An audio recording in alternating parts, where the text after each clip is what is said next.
Dear friends, it is time for your new fairy tale. And if you like it, then follow me. We have more stories, and for a like, I will be very happy. So sit back and enjoy the time. The Tinderbox. A soldier came marching along the high road. Left, right, left, right. He had his knapsack on his back, and a sword at his side. He had been to the wars, and was now returning home. As he walked on, he met a very frightful-looking old witch in the road. Her underlip hung quite down on her breast, and she stopped and said, "Good evening, soldier. You have a very fine sword, and a large knapsack, and you are a real soldier, so you shall have as much money as ever you like." "Thank you, old witch," said the soldier. "Do you see that large tree?" said the witch, pointing to a tree which stood beside them. "Well, it is quite hollow inside, and you must climb to the top, when you will see a hole, through which you can let yourself down into the tree to a great depth. I will tie a rope round your body, so that I can pull you up again when you call out to me." "But what am I to do, down there in the tree?" asked the soldier. "Get money," she replied, "for you must know that when you reach the ground under the tree, you will find yourself in a large hall, lighted up by 300 lamps. You will then see 3 doors, which can be easily opened, for the keys are in all the locks. On entering the first of the chambers, to which these doors lead, you will see a large chest, standing in the middle of the floor, and upon it a dog seated, with a pair of eyes as large as teacups. But you need not be at all afraid of him. I will give you my blue checked apron, which you must spread upon the floor, and then boldly seize hold of the dog, and place him upon it. You can then open the chest, and take from it as many pence as you please. They are only copper pence, but if you would rather have silver money, you must go into the second chamber. Here you will find another dog, with eyes as big as mill wheels, but do not let that trouble you. Place him upon my apron, and then take what money you please. If, however, you like gold best, enter the third chamber, where there is another chest full of it. The dog who sits on this chest is very dreadful. His eyes are as big as a tower, but do not mind him. If he also is placed upon my apron, he cannot hurt you, and you may take from the chest what gold you will." "This is not a bad story," said the soldier, "but what am I to give you, you old witch? For, of course, you do not mean to tell me all this for nothing." "No," said the witch, "but I do not ask for a single penny. Only promise to bring me an old tinderbox, which my grandmother left behind the last time she went down there." "Very well, I promise. Now tie the rope round my body." "Here it is," replied the witch, "and here is my blue checked apron." As soon as the rope was tied, the soldier climbed up the tree, and let himself down through the hollow to the ground beneath, and here he found, as the witch had told him, a large hall, in which many hundred lamps were all burning. Then he opened the first door. Ah, there sat the dog, with the eyes as large as teacups, staring at him. "You're a pretty fellow," said the soldier, seizing him, and placing him on the witch's apron, while he filled his pockets from the chest with as many pieces as they would hold. Then he closed the lid, seated the dog upon it again, and walked into another chamber, and, sure enough, there sat the dog with eyes as big as mill wheels. "You had better not look at me in that way," said the soldier, "you will make your eyes water," and then he seated him also upon the apron, and opened the chest. But when he saw what a quantity of silver money it contained, he very quickly threw away all the coppers he had taken, and filled his pockets and his knapsack with nothing but silver. Then he went into the third room, and there the dog was really hideous. His eyes were, truly, as big as towers, and they turned round and round in his head like wheels. "Good morning," said the soldier, touching his cap, for he had never seen such a dog in his life. But after looking at him more closely, he thought he had been civil enough, so he placed him on the floor and opened the chest. Good gracious, what a quantity of gold there was! Enough to buy all the sugar sticks of the sweet stuff women, all the tin soldiers, whips, and rocking horses in the world, or even the whole town itself. There was, indeed, an immense quantity. So the soldier now threw away all the silver money he had taken, and filled his pockets and his knapsack with gold instead, and not only his pockets and his knapsack, but even his cap and boots, so that he could scarcely walk. He was really rich now, so he replaced the dog on the chest, closed the door, and called up through the tree, "Now pull me out, you old witch." "Have you got the tinderbox?" asked the witch. "No, I declare I quite forgot it." So he went back and fetched the tinderbox, and then the witch drew him up out of the tree, and he stood again in the high road, with his pockets, his knapsack, his cap, and his boots full of gold. "What are you going to do with the tinderbox?" asked the soldier. "That is nothing to you," replied the witch. "You have the money, now give me the tinderbox." "I tell you what," said the soldier, "if you don't tell me what you are going to do with it, I will draw my sword and cut off your head." "No," said the witch. The soldier immediately cut off her head, and there she lay on the ground. Then he tied up all his money in her apron, and slung it on his back like a bundle, put the tinderbox in his pocket, and walked off to the nearest town. It was a very nice town, and he put up at the best inn, and ordered a dinner of all his favorite dishes, for now he was rich and had plenty of money.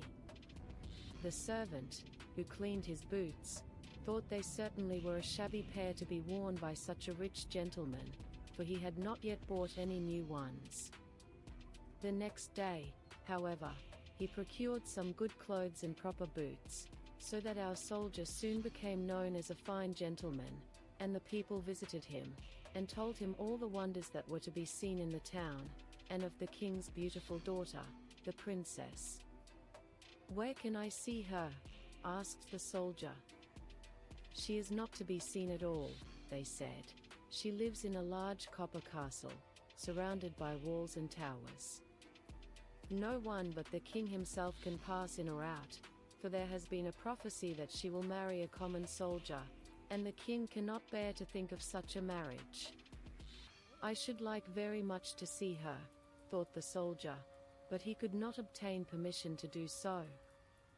However, he passed a very pleasant time, went to the theatre, drove in the king's garden, and gave a great deal of money to the poor, which was very good of him.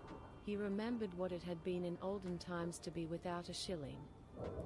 Now he was rich, had fine clothes, and many friends, who all declared he was a fine fellow and a real gentleman, and all this gratified him exceedingly. But his money would not last forever, and as he spent and gave away a great deal daily, and received none, he found himself at last with only 2 shillings left. So he was obliged to leave his elegant rooms, and live in a little garret under the roof, where he had to clean his own boots, and even mend them with a large needle. None of his friends came to see him, there were too many stairs to mount up. One dark evening, he had not even a penny to buy a candle. Then all at once he remembered that there was a piece of candle stuck in the tinderbox, which he had brought from the old tree, into which the witch had helped him. He found the tinderbox, but no sooner had he struck a few sparks from the flint and steel, than the door flew open and the dog with eyes as big as teacups, whom he had seen while down in the tree, stood before him, and said, "What orders, master?" "Hello," said the soldier. "Well, this is a pleasant tinderbox, if it brings me all I wish for."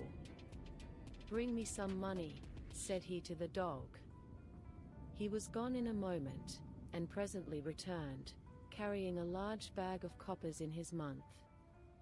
The soldier very soon discovered after this the value of the tinderbox. If he struck the flint once, the dog who sat on the chest of copper money made his appearance. If twice, the dog came from the chest of silver, and if 3 times, the dog with eyes like towers, who watched over the gold. The soldier had now plenty of money. He returned to his elegant rooms, and reappeared in his fine clothes, so that his friends knew him again directly, and made as much of him as before. After a while he began to think it was very strange that no one could get a look at the princess. "Everyone says she is very beautiful," thought he to himself, "but what is the use of that if she is to be shut up in a copper castle surrounded by so many towers? Can I by any means get to see her? Stop. Where is my tinderbox?" Then he struck a light, and in a moment the dog, with eyes as big as teacups, stood before him. "It is midnight," said the soldier, "yet I should very much like to see the princess, if only for a moment." The dog disappeared instantly, and before the soldier could even look round, he returned with the princess. She was lying on the dog's back asleep, and looked so lovely, that everyone who saw her would know she was a real princess. The soldier could not help kissing her, true soldier as he was. Then the dog ran back with the princess, but in the morning, while at breakfast with the king and queen, she told them what a singular dream she had had during the night, of a dog and a soldier, that she had ridden on the dog's back, and been kissed by the soldier. "That is a very pretty story, indeed," said the queen. So the next night one of the old ladies of the court was set to watch by the princess's bed, to discover whether it really was a dream, or what else it might be. The soldier longed very much to see the princess once more, so he sent for the dog again in the night to fetch her, and to run with her as fast as ever he could. But the old lady put on water boots, and ran after him as quickly as he did, and found that he carried the princess into a large house. She thought it would help her to remember the place if she made a large cross on the door with a piece of chalk. Then she went home to bed, and the dog presently returned with the princess. But when he saw that a cross had been made on the door of the house, where the soldier lived, he took another piece of chalk and made crosses on all the doors in the town, so that the lady-in-waiting might not be able to find out the right door. Early the next morning the king and queen accompanied the lady and all the officers of the household, to see where the princess had been. "Here it is," said the king, when they came to the first door with a cross on it. "No, my dear husband, it must be that one," said the queen, pointing to a second door having a cross also. "And here is one, and there is another," they all exclaimed, for there were crosses on all the doors in every direction. So they felt it would be useless to search any farther. But the queen was a very clever woman. She could do a great deal more than merely ride in a carriage. She took her large gold scissors, cut a piece of silk into squares, and made a neat little bag. This bag she filled with buckwheat flour, and tied it round the princess's neck, and then she cut a small hole in the bag, so that the flour might be scattered on the ground as the princess went along. During the night, the dog came again and carried the princess on his back, and ran with her to the soldier, who loved her very much, and wished that he had been a prince, so that he might have her for a wife. The dog did not observe how the flour ran out of the bag all the way from the castle wall to the soldier's house, and even up to the window, where he had climbed with the princess. Therefore in the morning the king and queen found out where their daughter had been, and the soldier was taken up and put in prison. Oh, how dark and disagreeable it was as he sat there, and the people said to him, "Tomorrow you will be hanged." It was not very pleasant news, and besides, he had left the tinderbox at the inn. In the morning he could see through the iron grating of the little window how the people were hastening out of the town to see him hanged. He heard the drums beating, and saw the soldiers marching. Everyone ran out to look at them, and a shoemaker's boy, with a leather apron and slippers on, galloped by so fast that one of his slippers flew off and struck against the wall where the soldier sat looking through the iron grating. "Hello, you shoemaker's boy, you need not be in such a hurry," cried the soldier to him. "There will be nothing to see till I come, but if you will run to the house where I have been living, and bring me my tinder box, you shall have for shillings, but you must put your best foot foremost." The shoemaker's boy liked the idea of getting the for shillings, so he ran very fast and fetched the tinder box, and gave it to the soldier. And now we shall see what happened. Outside the town a large gibbet had been erected, round which stood the soldiers and several thousands of people.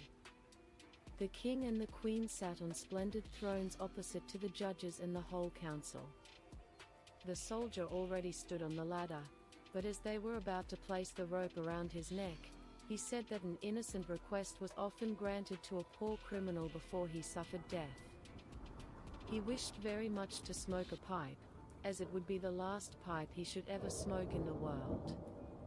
The king could not refuse this request, so the soldier took his tinder box, and struck fire, once, twice, thrice, and there in a moment stood all the dogs, the one with eyes as big as teacups, the one with eyes as large as mill wheels, and the third, whose eyes were like towers.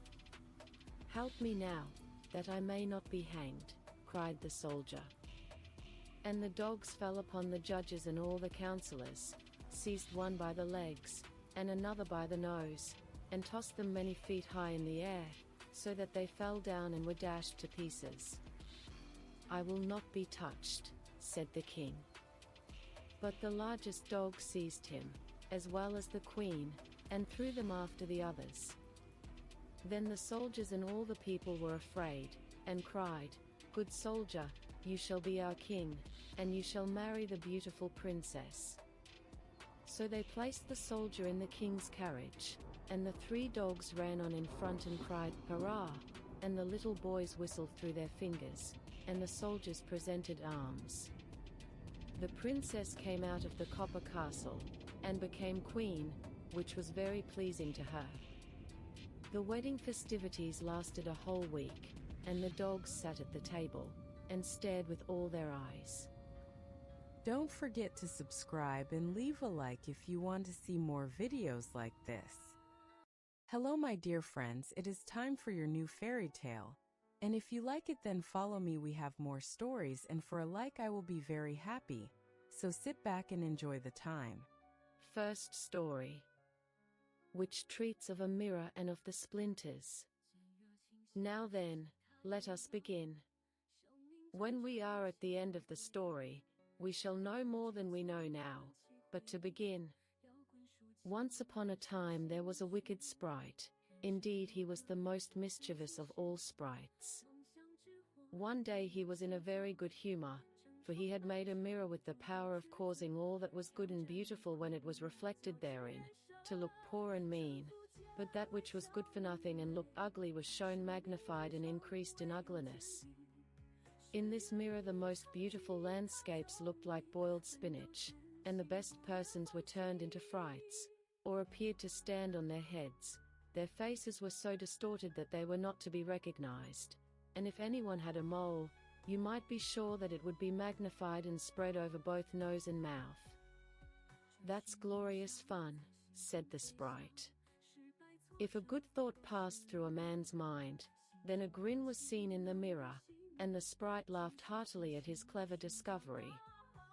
All the little sprites who went to his school, for he kept a sprite school, told each other that a miracle had happened, and that now only, as they thought, it would be possible to see how the world really looked. They ran about with the mirror, and at last there was not a land or a person who was not represented distorted in the mirror. So then they thought they would fly up to the sky, and have a joke there. The higher they flew with the mirror, the more terribly it grinned. They could hardly hold it fast.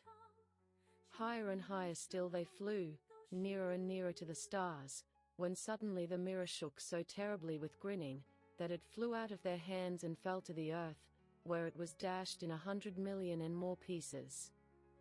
And now it worked much more evil than before, for some of these pieces were hardly so large as a grain of sand, and they flew about in the wide world, and when they got into people's eyes, there they stayed, and then people saw everything perverted, or only had an eye for that which was evil. This happened because the very smallest bit had the same power which the whole mirror had possessed. Some persons even got a splinter in their heart, and then it made one shudder, for their heart became like a lump of ice. Some of the broken pieces were so large that they were used for window panes, through which one could not see one's friends. Other pieces were put in spectacles, and that was a sad affair when people put on their glasses to see well and rightly. Then the wicked sprite laughed till he almost choked, for all this tickled his fancy. The fine splinters still flew about in the air, and now we shall hear what happened next. Second story. A little boy and a little girl. In a large town, where there are so many houses, and so many people, that there is no roof left for everybody to have a little garden, and where, on this account, most persons are obliged to content themselves with flowers in pots, there lived two little children, who had a garden somewhat larger than a flower pot. They were not brother and sister, but they cared for each other as much as if they were. Their parents lived exactly opposite. They inhabited two garrets, and where the roof of the one house joined that of the other, and the gutter ran along the extreme end of it, there was to each house a small window. One needed only to step over the gutter to get from one window to the other. The children's parents had large wooden boxes there, in which vegetables for the kitchen were planted, and little rose trees besides. There was a rose in each box, and they grew splendidly. They now thought of placing the boxes across the gutter, so that they nearly reached from one window to the other, and looked just like two walls of flowers. The tendrils of the peas hung down over the boxes, and the rose trees shot up long branches, twined round the windows, and then bent towards each other. It was almost like a triumphant arch of foliage and flowers. The boxes were very high, and the children knew that they must not creep over them, so they often obtained permission to get out of the windows to each other, and to sit on their little stools among the roses, where they could play delightfully. In winter there was an end of this pleasure. The windows were often frozen over, but then they heated copper farthings on the stove, and laid the hot farthing on the window pane, and then they had a capital peephole, quite nicely rounded, and out of each peeped a gentle friendly eye. It was the little boy and the little girl who were looking out.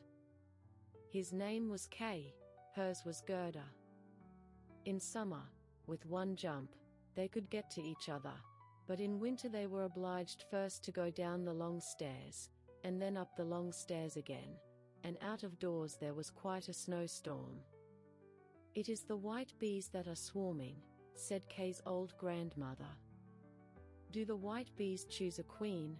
asked the little boy, for he knew that the honey bees always have one. "Yes," said the grandmother, "she flies where the swarm hangs in the thickest clusters. She is the largest of all, and she can never remain quietly on the earth, but goes up again into the black clouds. Many a winter's night she flies through the streets of the town, and peeps in at the windows, and they then freeze in so wondrous a manner that they look like flowers."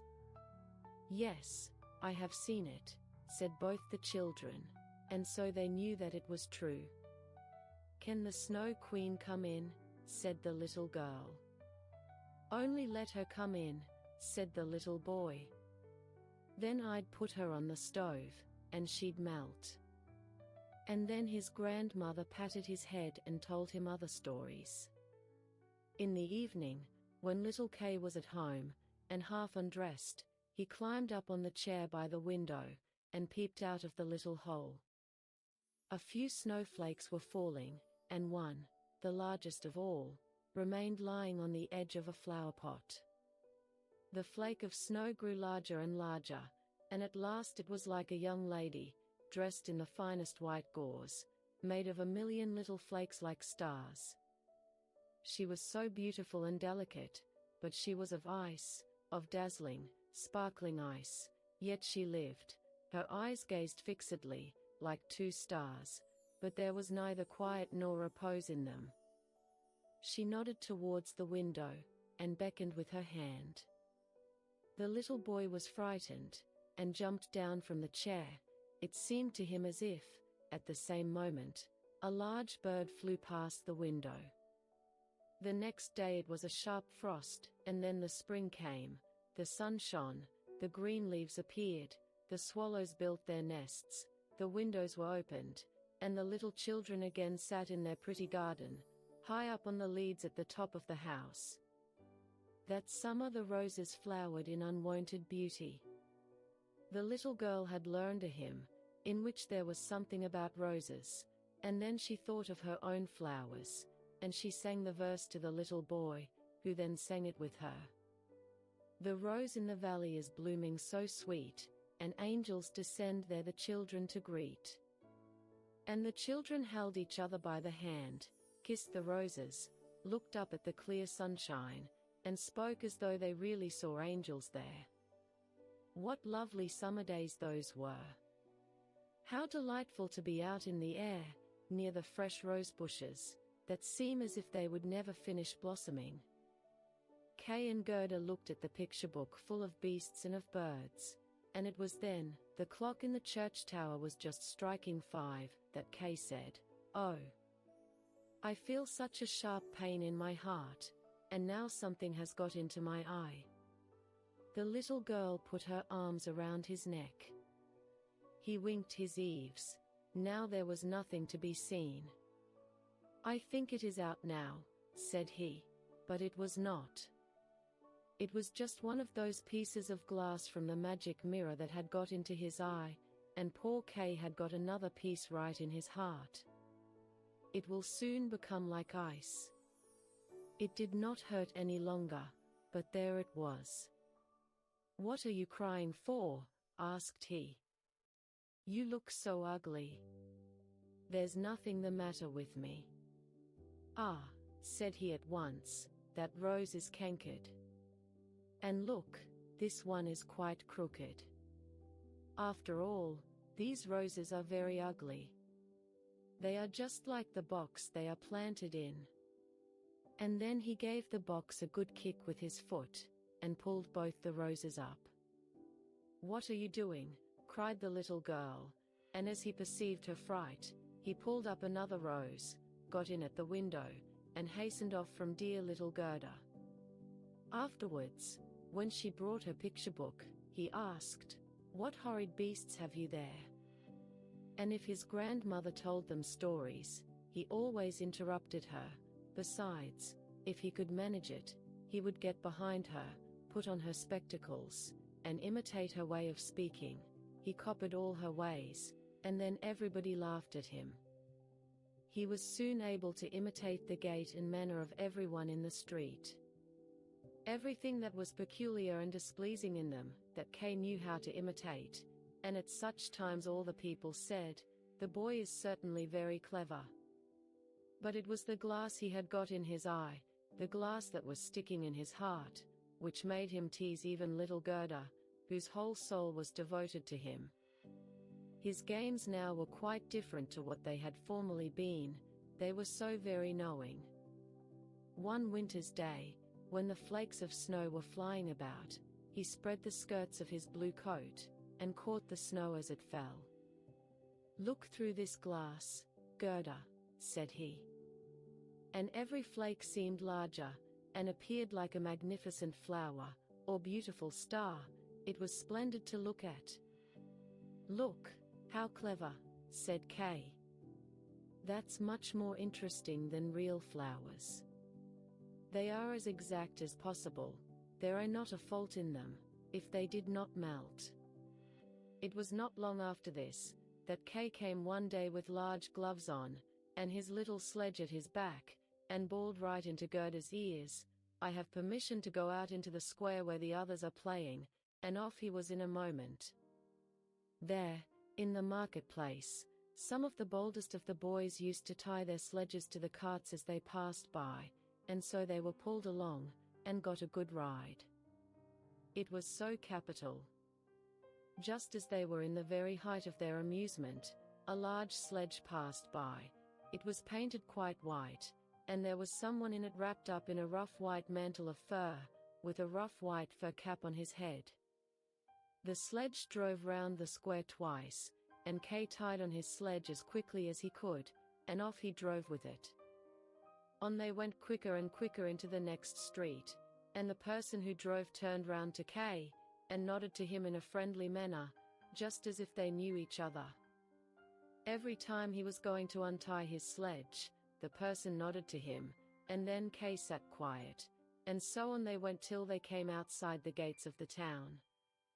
Then the snow began to fall so thickly that the little boy could not see an arm's length before him, but still on he went, when suddenly he let go the string he held in his hand in order to get loose from the sledge, but it was of no use. Still the little vehicle rushed on with the quickness of the wind. He then cried as loud as he could, but no one beat him. The snow drifted and the sledge flew on, and sometimes it gave a jerk as though they were driving over hedges and ditches. He was quite frightened, and he tried to repeat the Lord's Prayer, but all he could do, he was only able to remember the multiplication table. The snowflakes grew larger and larger, till at last they looked just like great white fowls. Suddenly they flew on one side, the large sledge stopped, and the person who drove rose up. It was a lady, her cloak and cap were of snow. She was tall and of slender figure, and of a dazzling whiteness. It was the Snow Queen. "We have traveled fast," said she, "but it is freezingly cold. Come under my bearskin." And she put him in the sledge beside her, wrapped the fur round him, and he felt as though he were sinking in a snow wreath. "Are you still cold?" asked she, and then she kissed his forehead. Ah! It was colder than ice. It penetrated to his very heart, which was already almost a frozen lump. It seemed to him as if he were about to die, but a moment more and it was quite congenial to him, and he did not remark the cold that was around him. My sledge. Do not forget my sledge. It was the first thing he thought of. It was there tied to one of the white chickens, who flew along with it on his back behind the large sledge. The Snow Queen kissed Kay once more, and then he forgot little Gerda, grandmother, and all whom he had left at his home. "Now you will have no more kisses," said she, "or else I should kiss you to death." Kay looked at her. She was very beautiful. A more clever, or a more lovely countenance he could not fancy to himself, and she no longer appeared of ice as before, when she sat outside the window, and beckoned to him. In his eyes she was perfect. He did not fear her at all, and told her that he could calculate in his head and with fractions, even, that he knew the number of square miles there were in the different countries, and how many inhabitants they contained, and she smiled while he spoke.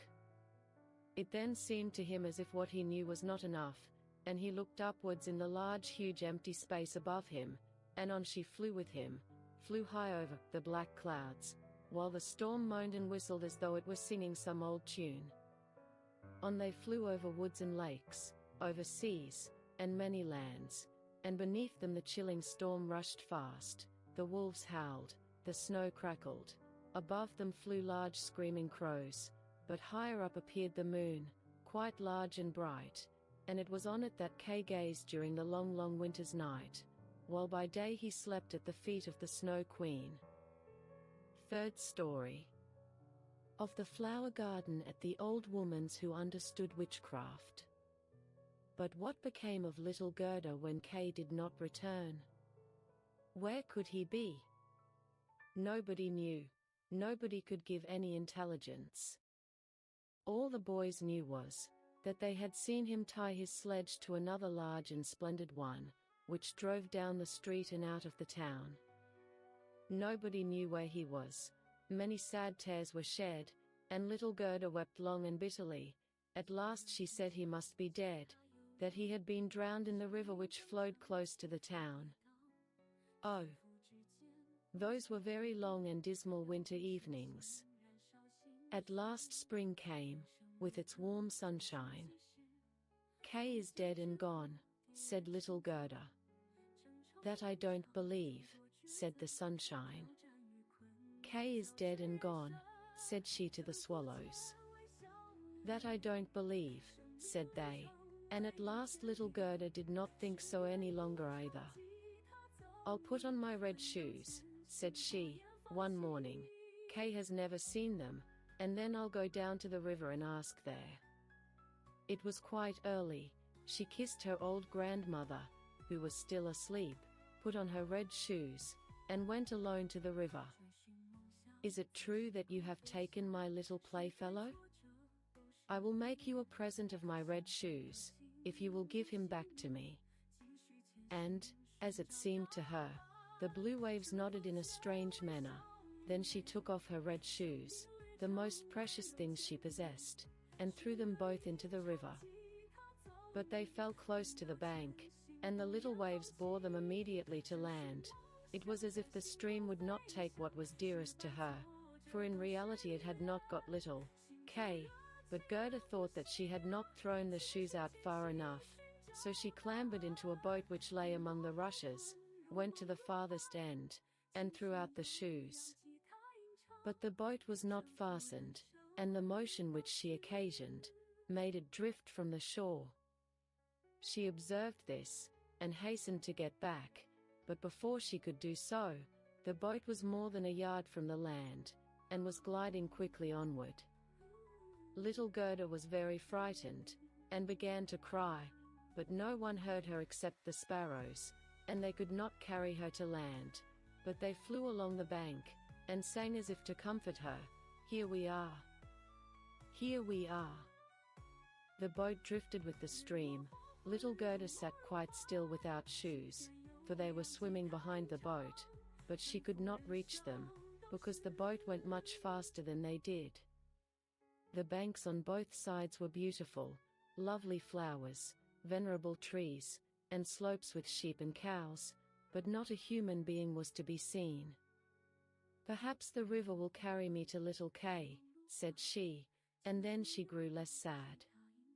She rose, and looked for many hours at the beautiful green banks. Presently she sailed by a large cherry orchard, where was a little cottage with curious red and blue windows. It was thatched, and before it 2 wooden soldiers stood sentry, and presented arms when anyone went past. Gerda called to them, for she thought they were alive, but they, of course, did not answer. She came close to them, for the stream drifted the boat quite near the land. Gerda called still louder, and an old woman then came out of the cottage, leaning upon a crooked stick. She had a large broad-brimmed hat on, painted with the most splendid flowers. "Poor little child," said the old woman. "How did you get upon the large rapid river, to be driven about so in the wide world?" And then the old woman went into the water, caught hold of the boat with her crooked stick, drew it to the bank, and lifted little Gerda out. And Gerda was so glad to be on dry land again, but she was rather afraid of the strange old woman. "But come and tell me who you are, and how you came here," said she. And Gerda told her all, and the old woman shook her head and said, "Ahem. Ahem." And when Gerda had told her everything, and asked her if she had not seen little Kay, the woman answered that he had not passed there, but he no doubt would come, and she told her not to be cast down, but taste her cherries, and look at her flowers, which were finer than any in a picture book, each of which could tell a whole story. She then took Gerda by the hand, led her into the little cottage, and locked the door. The windows were very high up. The glass was red, blue, and green, and the sunlight shone through quite wondrously in all sorts of colors. On the table stood the most exquisite cherries, and Gerda ate as many as she chose, for she had permission to do so. While she was eating, the old woman combed her hair with a golden comb, and her hair curled and shone with a lovely golden color around that sweet little face, which was so round and so like a rose. "I have often longed for such a dear little girl," said the old woman. "Now you shall see how well we agree together." And while she combed little Gerda's hair, the child forgot her foster brother Kay more and more, for the old woman understood magic, but she was no evil being. She only practiced witchcraft a little for her own private amusement, and now she wanted very much to keep little Gerda. She therefore went out in the garden, stretched out her crooked stick towards the rose bushes, which, beautifully as they were blowing, all sank into the earth and no one could tell where they had stood. The old woman feared that if Gerda should see the roses, she would then think of her own, would remember little Kay, and run away from her. She now led Gerda into the flower garden. Oh, what odor and what loveliness was there! Every flower that one could think of, and of every season, stood there in fullest bloom. No picture book could be gayer or more beautiful. Gerda jumped for joy, and played till the sun set behind the tall cherry tree. She then had a pretty bed, with a red silken coverlet filled with blue violets. She fell asleep, and had as pleasant dreams as ever a queen on her wedding day. The next morning she went to play with the flowers in the warm sunshine, and thus passed away a day. Gerda knew every flower, and, numerous as they were, it still seemed to Gerda that one was wanting, though she did not know which. One day while she was looking at the hat of the old woman painted with flowers, the most beautiful of them all seemed to her to be a rose. The old woman had forgotten to take it from her hat when she made the others vanish in the earth. But so it is when one's thoughts are not collected. "What?" said Gerda. "Are there no roses here?" And she ran about amongst the flower beds, and looked, but there was not one to be found. She then sat down and wept, but her hot tears fell just where a rose bush had sunk, and when her warm tears watered the ground, the tree shot up suddenly as fresh and blooming as when it had been swallowed up. Gerda kissed the roses, thought of her own dear roses at home, and with them of little Kay. "Oh, how long I have stayed," said the little girl. "I intended to look for Kay." "Don't you know where he is?" she asked of the roses. "Do you think he is dead and gone?" "Dead he certainly is not," said the roses. "We have been in the earth where all the dead are, but Kay was not there." "Many thanks," said little Gerda, and she went to the other flowers, looked into their cups, and asked, "Don't you know where little Kay is?" But every flower stood in the sunshine, and dreamed its own fairy tale or its own story, and they all told her very many things, but not one knew anything of Kay. "Well, what did the tiger lily say? Hearest thou not the drum? Bum, bum. Those are the only two tones. Always bum, bum. Hark to the plaintive song of the old woman, to the call of the priests. The Hindu woman in her long robe stands upon the funeral pile. The flames rise around her and her dead husband, but the Hindu woman thinks on the living one in the surrounding circle, on him whose eyes burn hotter than the flames, on him, the fire of whose eyes pierces her heart more than the flames which soon will burn her body to ashes.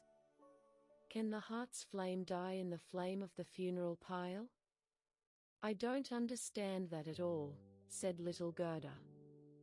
That is my story, said the lily. What did the convolvulus say?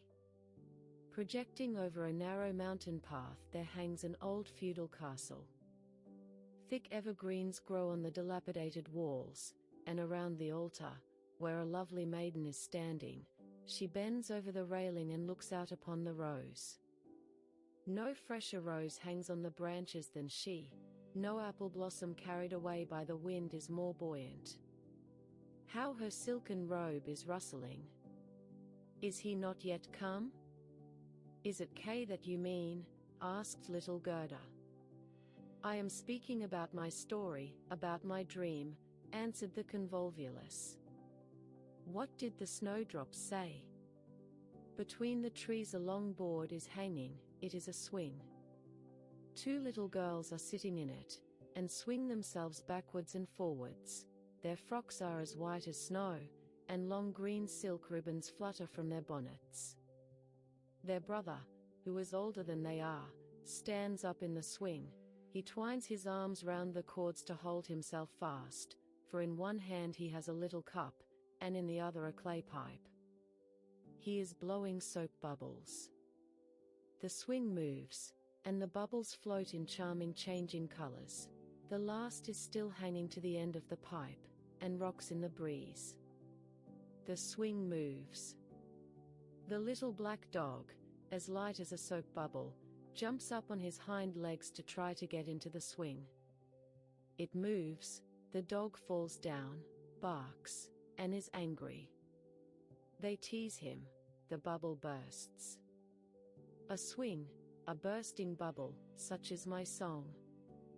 What you relate may be very pretty, but you tell it in so melancholy a manner, and do not mention Kay. What do the hyacinths say? There were once upon a time 3 sisters, quite transparent, and very beautiful. The robe of the one was red, that of the second blue, and that of the third white. They danced hand in hand beside the calm lake in the clear moonshine. They were not elfin maidens, but mortal children. A sweet fragrance was smelt, and the maidens vanished in the wood. The fragrance grew stronger, 3 coffins, and in them 3 lovely maidens, glided out of the forest and across the lake. The shining glowworms flew around like little floating lights. Do the dancing maidens sleep, or are they dead? The odor of the flowers says they are corpses. The evening bell tolls for the dead. You make me quite sad, said little Gerda. I cannot help thinking of the dead maidens. Oh. Is little Kay really dead? The roses have been in the earth, and they say no. Ding, dong, sounded the hyacinth bells. We do not toll for little Kay, we do not know him. That is our way of singing, the only one we have. And Gerda went to the ranunculuses, that looked forth from among the shining green leaves. You are a little bright sun, said Gerda. Tell me if you know where I can find my playfellow. And the ranunculus shone brightly, and looked again at Gerda. What song could the ranunculus sing? It was one that said nothing about Kay either. In a small court the bright sun was shining in the first days of spring. The beams glided down the white walls of a neighbor's house, and close by the fresh yellow flowers were growing, shining like gold in the warm sun rays. An old grandmother was sitting in the air, her granddaughter, the poor and lovely servant, just come for a short visit. She knows her grandmother. There was gold, pure virgin gold in that blessed kiss. There, that is my little story, said the ranunculus. My poor old grandmother, sighed Gerda. Yes, she is longing for me, no doubt. She is sorrowing for me, as she did for little Kay. But I will soon come home, and then I will bring Kay with me. It is of no use asking the flowers. They only know their own old rhymes, and can tell me nothing. And she tucked up her frock, to enable her to run quicker, but the narcissus gave her a knock on the leg, just as she was going to jump over it. So she stood still, looked at the long yellow flower, and asked, You perhaps know something, and she bent down to the narcissus. And what did it say? I can see myself, I can see myself, how odorous I am. Up in the little garret there stands, half-dressed, a little dancer. She stands now on one leg, now on both. She despises the whole world, yet she lives only in imagination. She pours water out of the teapot over a piece of stuff which she holds in her hand. It is the bodice. Cleanliness is a fine thing. The white dress is hanging on the hook. It was washed in the teapot, and dried on the roof. She puts it on, ties a saffron-colored kerchief round her neck, and then the gown looks whiter. I can see myself, I can see myself. That's nothing to me, said little Gerda. That does not concern me. And then off she ran to the further end of the garden. The gate was locked, but she shook the rusted bolt till it was loosened, and the gate opened, and little Gerda ran off barefooted into the wide world. She looked round her thrice, but no one followed her. At last she could run no longer. She sat down on a large stone, and when she looked about her, she saw that the summer had passed. It was late in the autumn, but that one could not remark in the beautiful garden, where there was always sunshine, and where there were flowers the whole year round. Dear me, how long I have stayed, said Gerda. Autumn is come. I must not rest any longer. And she got up to go further. Oh, how tender and wearied her little feet were. All around it looked so cold and raw. The long willow leaves were quite yellow, and the fog dripped from them like water. One leaf fell after the other. The sloes only stood full of fruit, which set one's teeth on edge. Oh, how dark and comfortless it was in the dreary world.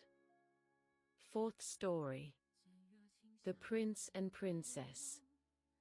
Gerda was obliged to rest herself again, when, exactly opposite to her, a large raven came hopping over the white snow.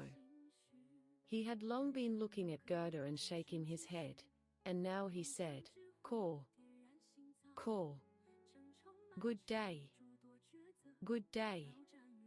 He could not say it better, but he felt a sympathy for the little girl, and asked her where she was going all alone. The word alone Gerda understood quite well, and felt how much was expressed by it, so she told the raven her whole history, and asked if he had not seen Kay. The raven nodded very gravely, and said, "It may be, it may be." "What, do you really think so?" cried the little girl, and she nearly squeezed the raven to death, so much did she kiss him. "Gently, gently," said the raven. "I think I know.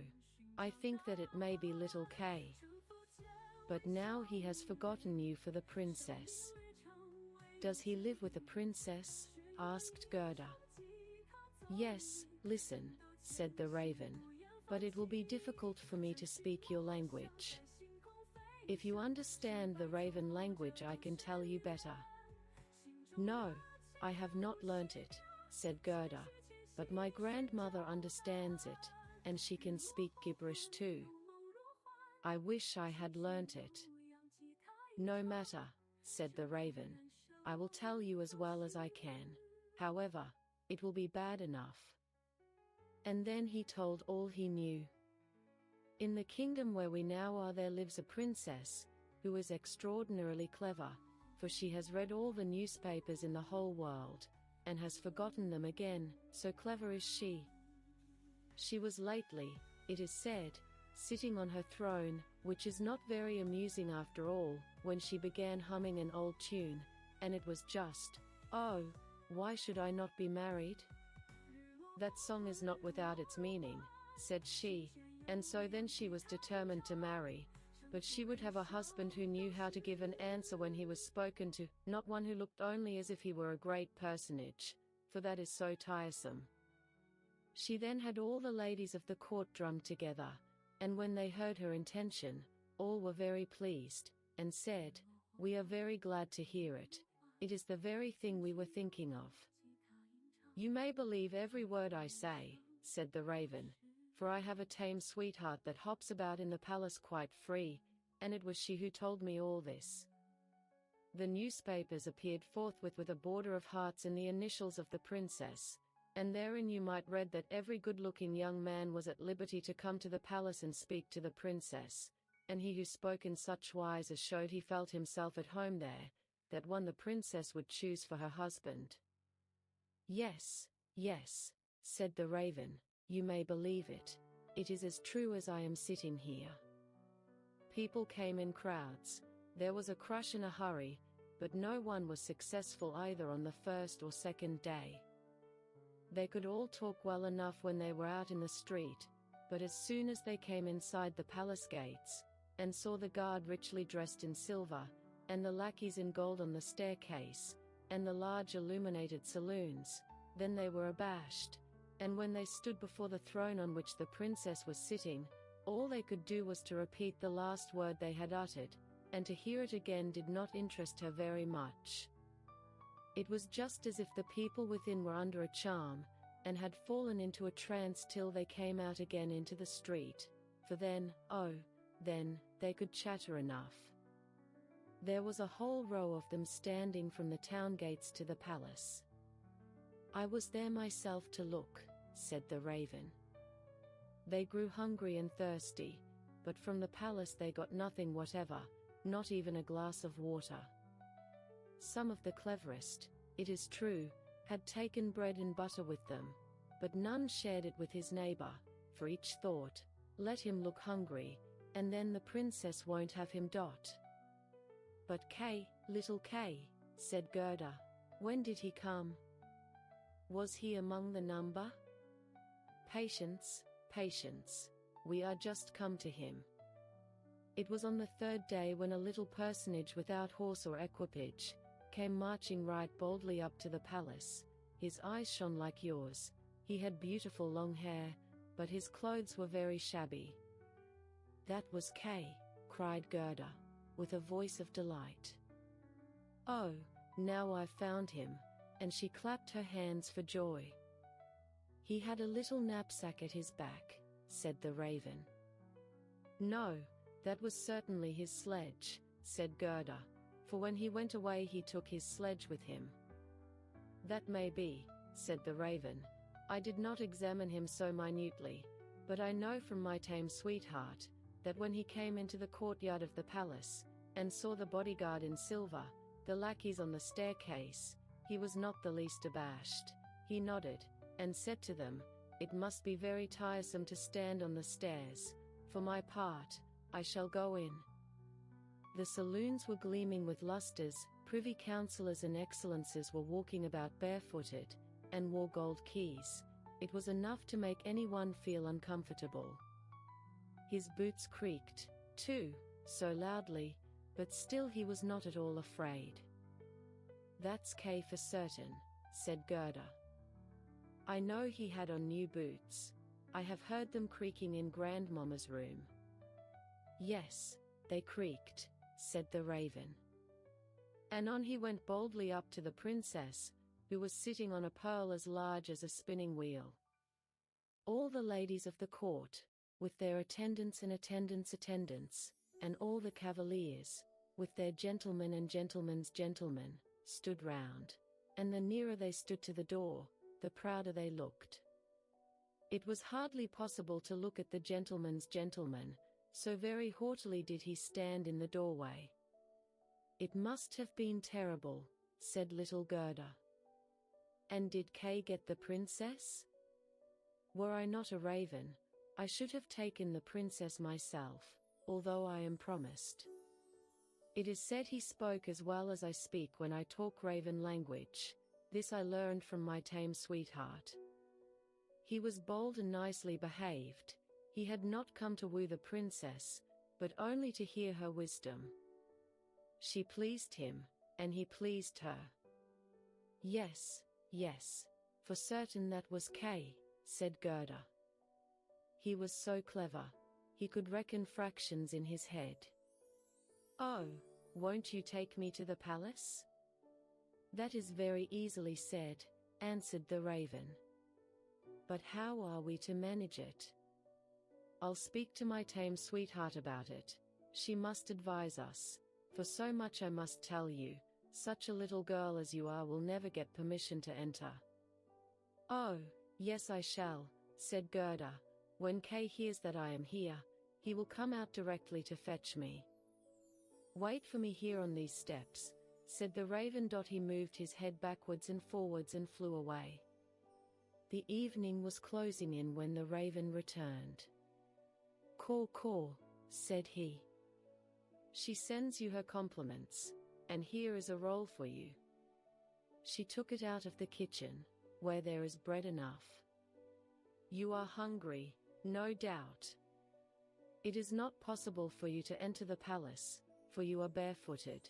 The guards in silver, and the lackeys in gold, would not allow it. But do not cry, you shall come in still.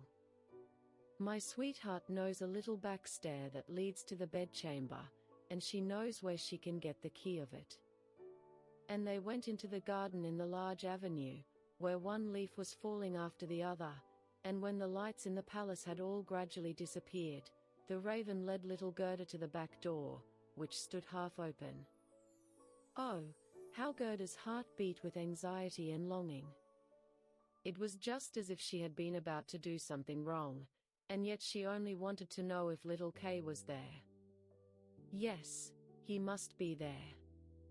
She called to mind his intelligent eyes, and his long hair, so vividly, she could quite see him as he used to laugh when they were sitting under the roses at home. He will, no doubt, be glad to see you, to hear what a long way you have come for his sake, to know how unhappy all at home were when he did not come back. Oh, what a fright and a joy it was! They were now on the stairs.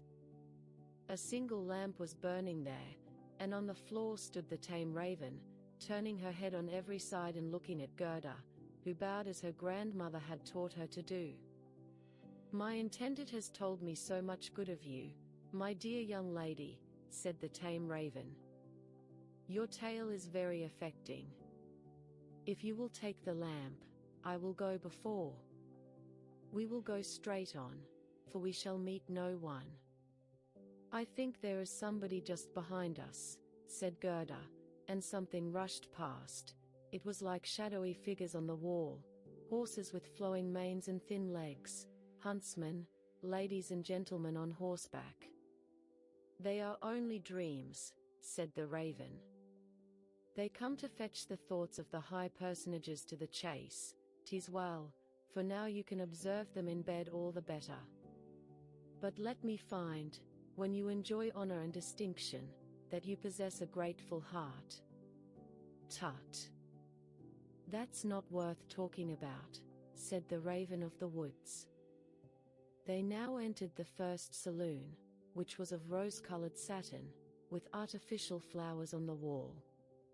Here the dreams were rushing past, but they hastened by so quickly that Gerda could not see the high personages. One hall was more magnificent than the other, one might indeed well be abashed, and at last they came into the bedchamber.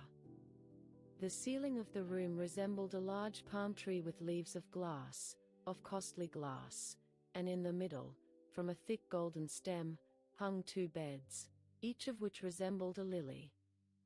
One was white, and in this lay the princess, the other was red, and it was here that Gerda was to look for little Kay.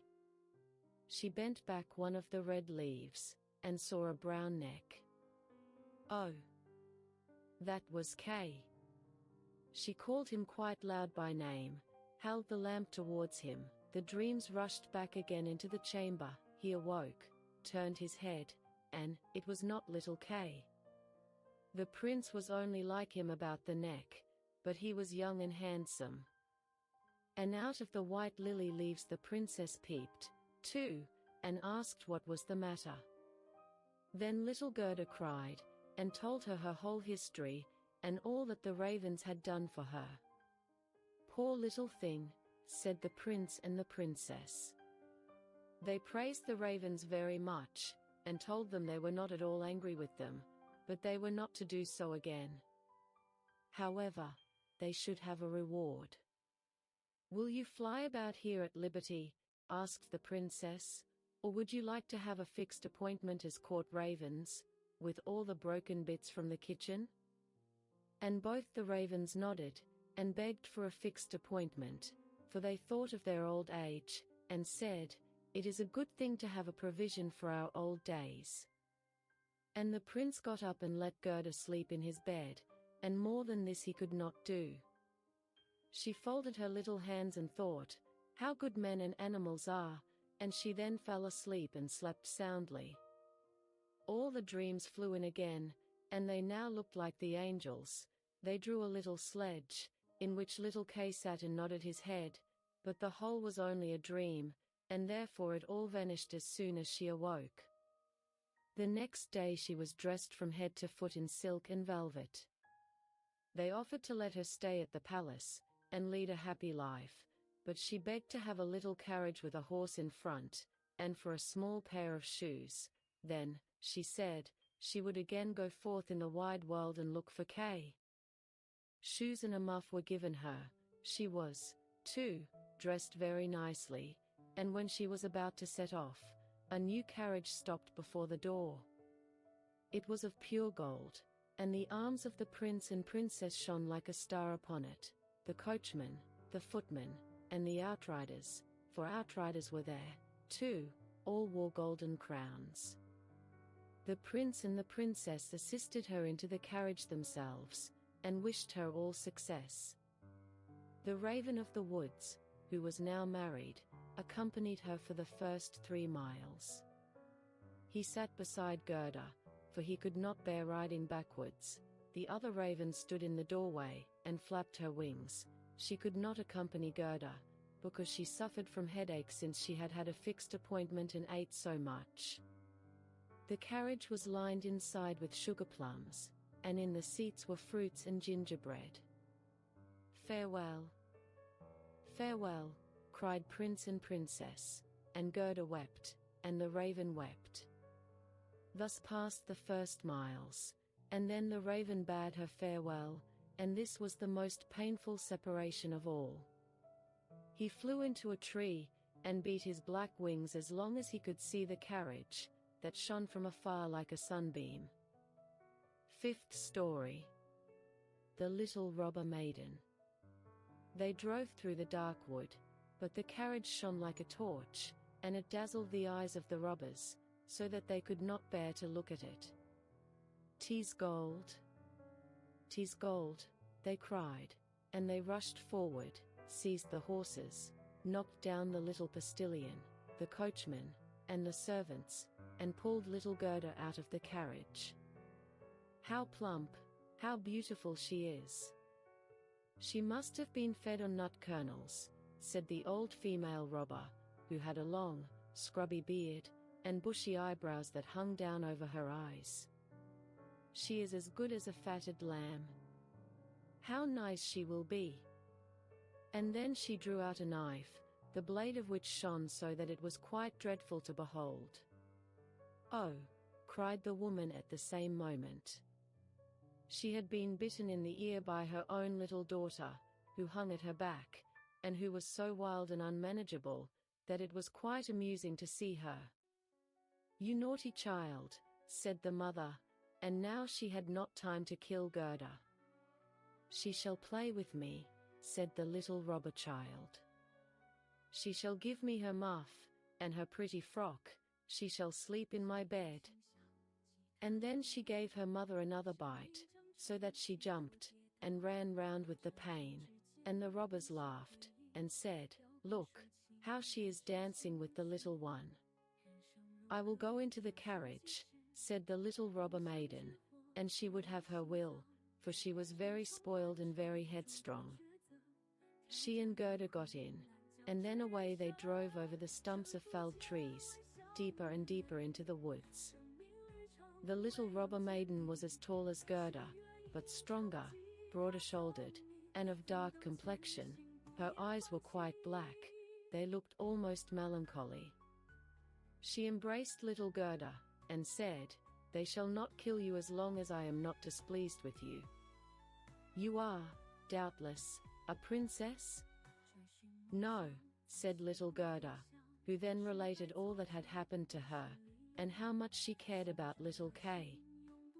The little robber maiden looked at her with a serious air, nodded her head slightly, and said, "They shall not kill you, even if I am angry with you, then I will do it myself," and she dried Gerda's eyes, and put both her hands in the handsome muff, which was so soft and warm. At length the carriage stopped. They were in the midst of the courtyard of a robber's castle. It was full of cracks from top to bottom, and out of the openings magpies and rooks were flying, and the great bulldogs, each of which looked as if he could swallow a man, jumped up, but they did not bark, for that was forbidden. In the midst of the large, old, smoking hall burnt a great fire on the stone floor. The smoke disappeared under the stones, and had to seek its own egress. In an immense cauldron soup was boiling, and rabbits and hares were being roasted on a spit. "You shall sleep with me tonight, with all my animals," said the little robber maiden.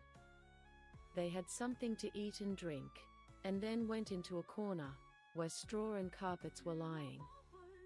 Beside them, on laths and perches, sat nearly 100 pigeons, all asleep, seemingly, but yet they moved a little when the robber maiden came.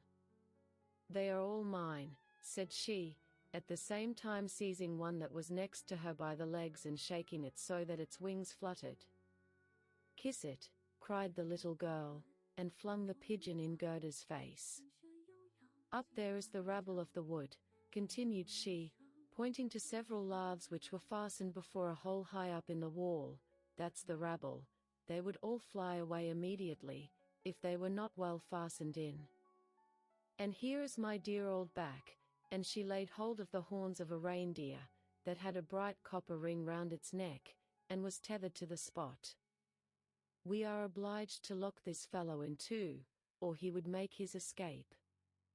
Every evening I tickle his neck with my sharp knife, he is so frightened at it," and the little girl drew forth a long knife, from a crack in the wall, and let it glide over the reindeer's neck. The poor animal kicked, the girl laughed, and pulled Gerda into bed with her. "Do you intend to keep your knife while you sleep?" asked Gerda, looking at it rather fearfully. "I always sleep with the knife," said the little robber maiden. "There is no knowing what may happen. But tell me now, once more, all about little Kay, and why you have started off in the wide world alone." And Gerda related all, from the very beginning. The wood pigeons cooed above in their cage, and the others slept. The little robber maiden wound her arm round Gerda's neck, held the knife in the other hand, and snored so loud that everybody could hear her, but Gerda could not close her eyes, for she did not know whether she was to live or die. The robbers sat round the fire, sang and drank, and the old female robber jumped about so, that it was quite dreadful for Gerda to see her. Then the wood pigeons said, "Coo! Cool, we have seen little Kay. A white hen carries his sledge, he himself sat in the carriage of the Snow Queen, who passed here, down just over the wood, as we lay in our nest. She blew upon us young ones, and all died except we two. Coo! Coo! What is that you say up there?" cried little Gerda. "Where did the Snow Queen go to? Do you know anything about it?" "She is no doubt gone to Lapland, for there is always snow and ice there. Only ask the reindeer, who is tethered there. Ice and snow is there. There it is, glorious and beautiful," said the reindeer. "One can spring about in the large shining valleys. The Snow Queen has her summer tent there, but her fixed abode is high up towards the North Pole, on the island called Spitsbergen." "Oh, Kay! Poor little Kay," sighed Gerda. "Do you choose to be quiet?" said the robber maiden. "If you don't, I shall make you." In the morning Gerda told her all that the wood pigeons had said, And the little maiden looked very serious, but she nodded her head, and said, "That's no matter, that's no matter." "Do you know where Lapland lies?" she asked of the reindeer. "Who should know better than I?" said the animal, and his eyes rolled in his head. "I was born and bred there, there I leapt about on the fields of snow." "Listen," said the robber maiden to Gerda. "You see that the men are gone, but my mother is still here, and will remain. However, towards morning she takes a draught out of the large flask, and then she sleeps a little, then I will do something for you." She now jumped out of bed, flew to her mother, with her arms round her neck, and pulling her by the beard, said, "Good morrow, my own sweet nanny goat of a mother." And her mother took hold of her nose, and pinched it till it was red and blue, but this was all done out of pure love. When the mother had taken a sup at her flask, and was having a nap, the little robber maiden went to the reindeer, and said, "I should very much like to give you still many a tickling with the sharp knife, for then you are so amusing. However, I will untether you, and help you out, so that you may go back to Lapland. But you must make good use of your legs, and take this little girl for me to the palace of the Snow Queen, where her playfellow is." You have heard, I suppose, all she said, for she spoke loud enough, and you were listening. The reindeer gave a bound for joy. The robber maiden lifted up little Gerda, and took the precaution to bind her fast on the reindeer's back. She even gave her a small cushion to sit on. "Here are your worsted leggings, for it will be cold, but the muff I shall keep for myself, for it is so very pretty. But I do not wish you to be cold. Here is a pair of lined gloves of my mother's, they just reach up to your elbow. On with them. Now you look about the hands just like my ugly old mother." And Gerda wept for joy. "I can't bear to see you fretting," said the little robber maiden. "This is just the time when you ought to look pleased. Here are 2 loaves and a ham for you, so that you won't starve." The bread and the meat were fastened to the reindeer's back. The little maiden opened the door, called in all the dogs, and then with her knife cut the rope that fastened the animal, and said to him, "Now, off with you, but take good care of the little girl." And Gerda stretched out her hands with the large wadded gloves towards the robber maiden, and said, "Farewell," and the reindeer flew on over bush and bramble through the great wood, over moor and heath, as fast as he could go. DDSA. DDSA was heard in the sky. It was just as if somebody was sneezing. "These are my old northern lights," said the reindeer, "look how they gleam." And on he now sped still quicker, day and night on he went. The loaves were consumed, and the ham too, and now they were in Lapland. 6th story. The Lapland Woman and the Finland Woman. Suddenly they stopped before a little house, which looked very miserable. The roof reached to the ground, and the door was so low, that the family were obliged to creep upon their stomachs when they went in or out. Nobody was at home except an old Lapland woman, who was dressing fish by the light of an oil lamp. And the reindeer told her the whole of Gerda's history, but first of all his own, for that seemed to him of much greater importance. Gerda was so chilled that she could not speak. "Poor thing," said the Lapland woman, "you have far to run still. You have more than 100 miles to go before you get to Finland. There the Snow Queen has her country house, and burns blue lights every evening. I will give you a few words from me, which I will write on a dried haberdine, for paper I have none. This you can take with you to the Finland woman, and she will be able to give you more information than I can." When Gerda had warmed herself, and had eaten and drunk, the Lapland woman wrote a few words on a dried haberdine, begged Gerda to take care of them, put her on the reindeer, bound her fast, and away sprang the animal. DDSA. DDSA, was again heard in the air. The most charming blue lights burned the whole night in the sky, and at last they came to Finland. They knocked at the chimney of the Finland woman, for as to a door, she had none. There was such a heat inside that the Finland woman herself went about almost naked. She was diminutive and dirty. She immediately loosened little Gerda's clothes, pulled off her thick gloves and boots, for otherwise the heat would have been too great, and after laying a piece of ice on the reindeer's head, read what was written on the fish skin. She read it 3 times. She then knew it by heart, so she put the fish into the cupboard, for it might very well be eaten, and she never threw anything away. Then the reindeer related his own story first, and afterwards that of little Gerda, and the Finland woman winked her eyes, but said nothing. "You are so clever," said the reindeer. "You can, I know, twist all the winds of the world together in a knot. If the seaman loosens 1 knot, then he has a good wind. If a second, then it blows pretty stiffly. If he undoes the 3rd and 4th, then it rages so that the forests are upturned. Will you give the little maiden a potion, that she may possess the strength of 12 men, and vanquish the Snow Queen?" "The strength of 12 men," said the Finland woman. "Much good that would be." Then she went to a cupboard, and drew out a large skin rolled up. When she had unrolled it, strange characters were to be seen written thereon, and the Finland woman read at such a rate that the perspiration trickled down her forehead.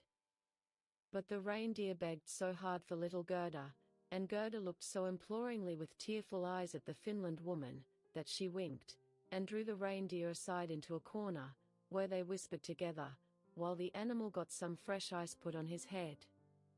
"'Tis true, little Kay is at the Snow Queen's, and finds everything there quite to his taste, and he thinks it the very best place in the world, but the reason of that is, he has a splinter of glass in his eye, and in his heart. These must be got out first, otherwise he will never go back to mankind, and the Snow Queen will retain her power over him. But can you give little Gerda nothing to take which will endue her with power over the whole?" "I can give her no more power than what she has already. Don't you see how great it is? Don't you see how men and animals are forced to serve her, how well she gets through the world barefooted? She must not hear of her power from us, that power lies in her heart, because she is a sweet and innocent child. If she cannot get to the Snow Queen by herself, and rid little Kay of the glass, we cannot help her. 2 miles hence the garden of the Snow Queen begins, thither you may carry the little girl. Set her down by the large bush with red berries, standing in the snow. Don't stay talking, but hasten back as fast as possible." And now the Finland woman placed little Gerda on the reindeer's back, and off he ran with all imaginable speed. "Oh! I have not got my boots. I have not brought my gloves," cried little Gerda. She remarked she was without them from the cutting frost, but the reindeer dared not stand still.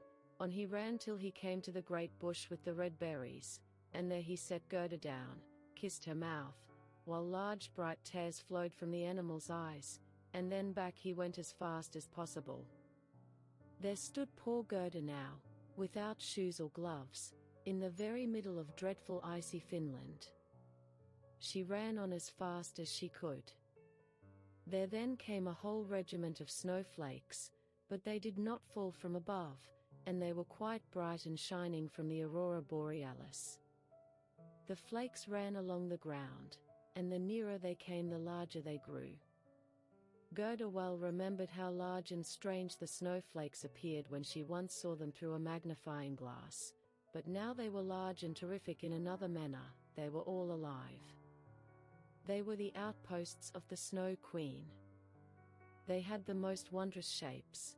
Some looked like large ugly porcupines, others like snakes knotted together, with their heads sticking out, and others, again, like small fat bears, with the hair standing on end.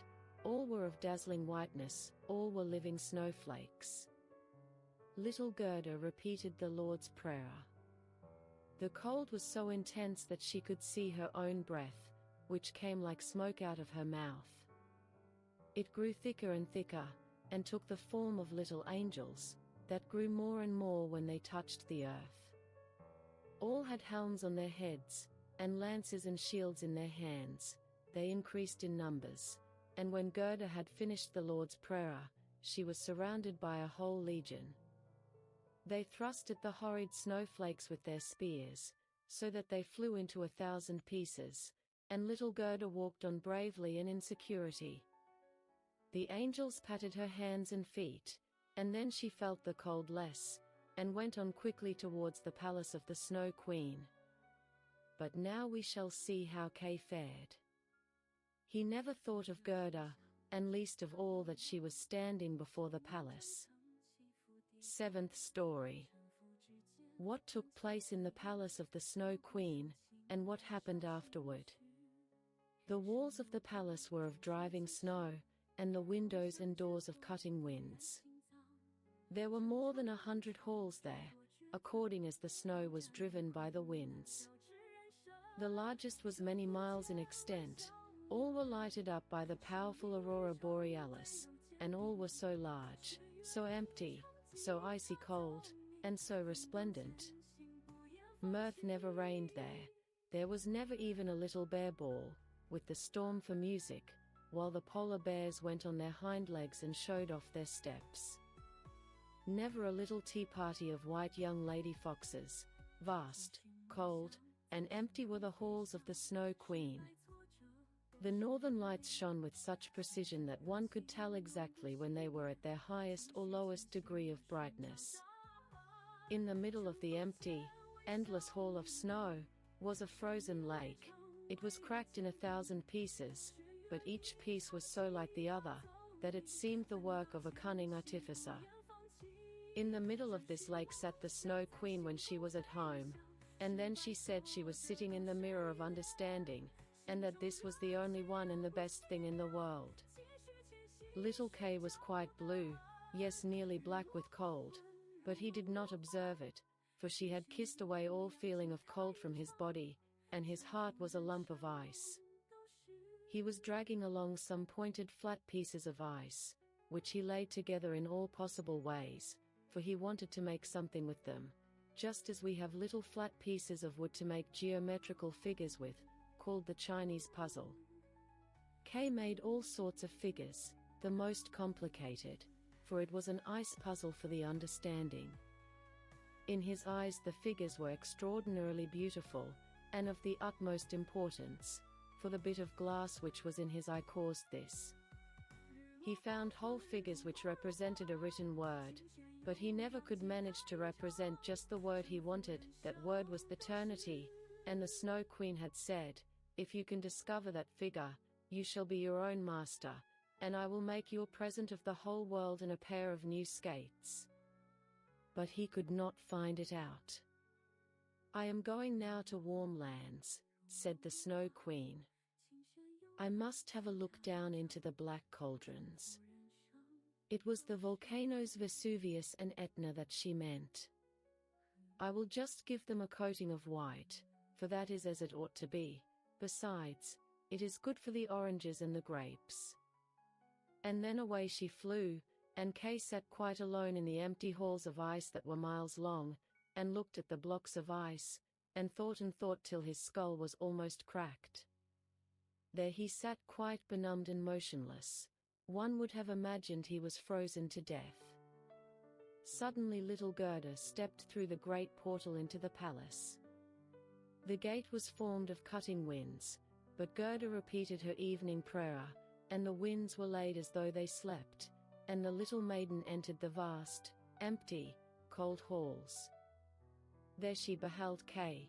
She recognized him, flew to embrace him, and cried out, her arms firmly holding him the while, "Kay, sweet little Kay! Have I then found you at last?" But he sat quite still, benumbed and cold. Then little Gerda shed burning tears, and they fell on his bosom, they penetrated to his heart, they thawed the lumps of ice, and consumed the splinters of the looking-glass. He looked at her, and she sang the hymn. The rose in the valley is blooming so sweet, and angels descend there the children to greet. Hereupon Kay burst into tears. He wept so much that the splinter rolled out of his eye, and he recognized her, and shouted, "Gerda, sweet little Gerda, where have you been so long? And where have I been?" He looked round him. "How cold it is here," said he. "How empty and cold." And he held fast by Gerda, who laughed and wept for joy. It was so beautiful, that even the blocks of ice danced about for joy, and when they were tired and laid themselves down, they formed exactly the letters which the Snow Queen had told him to find out. So now he was his own master, and he would have the whole world and a pair of new skates into the bargain. Gerda kissed his cheeks, and they grew quite blooming. She kissed his eyes, and they shone like her own. She kissed his hands and feet, and he was again well and merry. The Snow Queen might come back as soon as she liked. There stood his discharge written in resplendent masses of ice. They took each other by the hand, and wandered forth out of the large hall. They talked of their old grandmother, and of the roses upon the roof, and wherever they went, the wind ceased raging, and the sun burst forth. And when they reached the bush with the red berries, they found the reindeer waiting for them. He had brought another, a young one, with him, whose udder was filled with milk, which he gave to the little ones, and kissed their lips. They then carried Kay and Gerda, first to the Finland woman, where they warmed themselves in the warm room, and learned what they were to do on their journey home, and they went to the Lapland woman, who made some new clothes for them and repaired their sledges. The reindeer and the young hind leaped along beside them, and accompanied them to the boundary of the country. Here the first vegetation peeped forth. Here Kay and Gerda took leave of the Lapland woman. "Farewell, farewell," they all said. And the first green buds appeared, the first little birds began to chirrup, and out of the wood came, riding on a magnificent horse, which Gerda knew, it was one of the leaders in the golden carriage, a young damsel with a bright red cap on her head, and armed with pistols. It was the little robber maiden, who, tired of being at home, had determined to make a journey to the north, and afterwards in another direction, if that did not please her. She recognized Gerda immediately, and Gerda knew her too. It was a joyful meeting. "You are a fine fellow for tramping about," said she to little Kay. "I should like to know, faith, if you deserve that one should run from one end of the world to the other for your sake?" But Gerda patted her cheeks, and inquired for the prince and princess. "They are gone abroad," said the other. "But the raven?" asked little Gerda. "Oh, the raven is dead," she answered. "His tame sweetheart is a widow, and wears a bit of black worsted round her leg. She laments most piteously, but it's all mere talk and stuff. Now tell me what you've been doing and how you managed to catch him." And Gerda and Kay both told their story. And "Schnipp schnapp schnurrbasselur," said the robber maiden, and she took the hands of each, and promised that if she should some day pass through the town where they lived, she would come and visit them, and then away she rode. Kay and Gerda took each other's hand.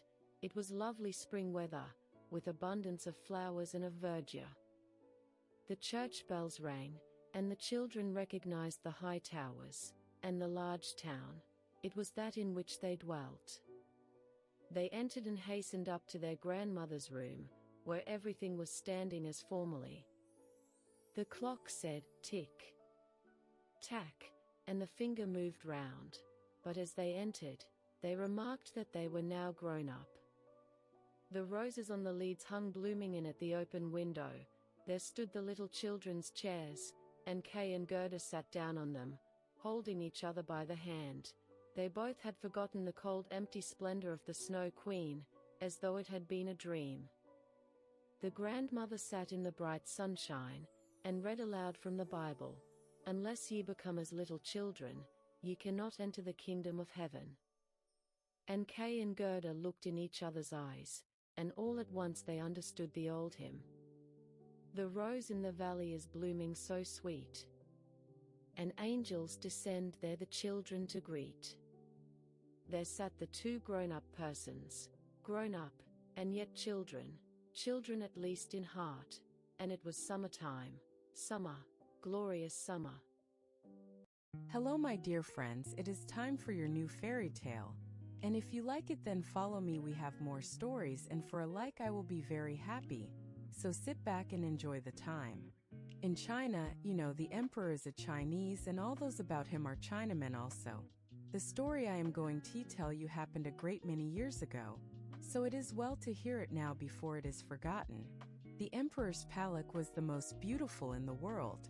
It was built entirely of porcelain, and very costly, but so delicate and brittle that whoever touched it was obliged to be careful. In the garden could be seen the most singular flowers, with pret silver bells tied to them, which tinkled so that everyone who passed could not help noticing the flowers. Indeed, everything in the emperor's garden was remarkable, and it extended so far that the gardener himself did not know where it ended. Those who traveled beyond its limits knew that there was a noble forest, with lofty trees, sloping down to the deep blue sea, and the great ships sailed under the shadow of its branches. In one of these trees lived a nightingale, who sang so beautifully that even the poor fishermen, who had so many other things to do, stop and listen. Sometimes when they went at night to spread their nets, they would hear her sing and say, "Oh, I'm not that beautiful?" But when they returned to their fishing, they forgot the bird until the next night. Then they hear it again and exclaim, "Oh, how beautiful is the nightingale's song!" Travelers from every country in the world came to the city of the emperor, which they admired very much, as well as the palace and gardens. But when they heard the nightingale, they all declared it to be the best of all. And the travelers on their return home related what they had seen, and learned men wrote books containing descriptions of the town, the palace, and the gardens. But they did not forget the nightingale, which was really the greatest wonder. And those who could write poetry composed beautiful verses about the nightingale, who lived in a forest near the deep sea. The books traveled all over the world, and some of them came into the hands of the emperor. And he sat in his golden chair, and as he read, he nodded his approval every moment, for it pleased him to find such a beautiful description of his city, his palace, and his gardens.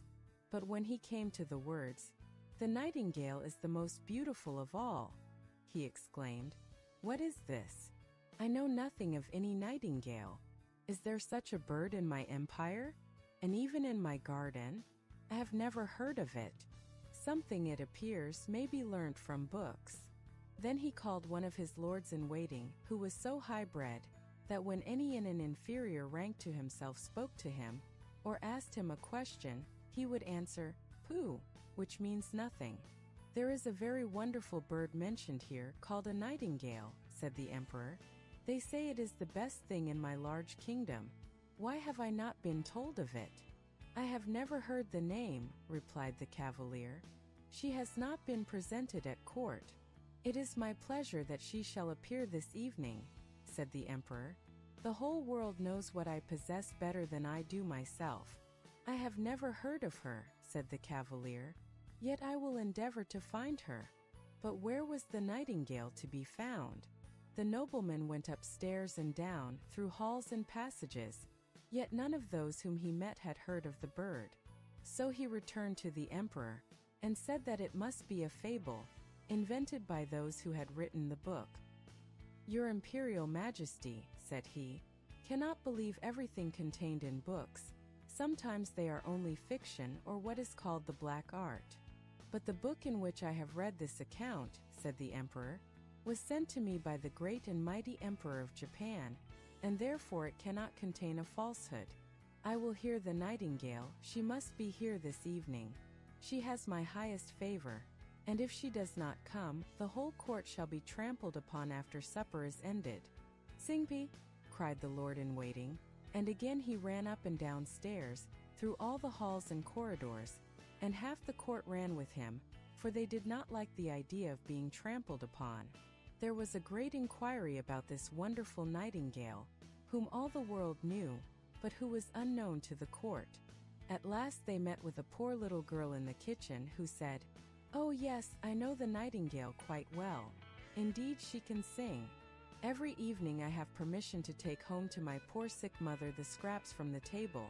She lives down by the seashore, and as I come back I feel tired, and I sit down in the wood to rest and listen to the nightingale's song.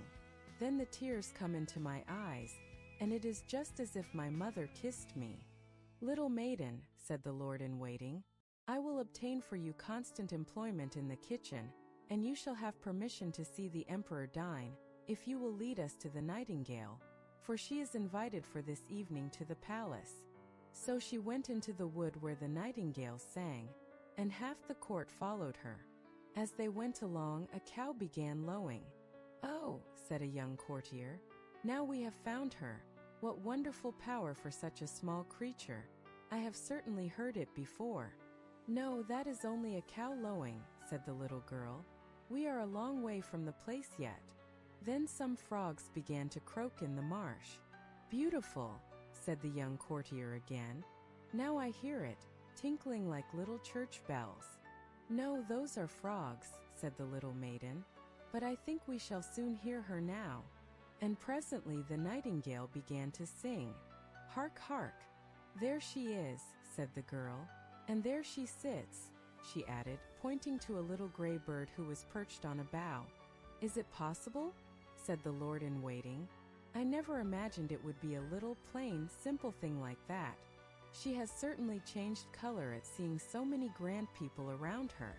"Little nightingale," cried the girl, raising her voice, "our most gracious emperor wishes you to sing before him." "With the greatest pleasure," said the nightingale, and began to sing most delightfully.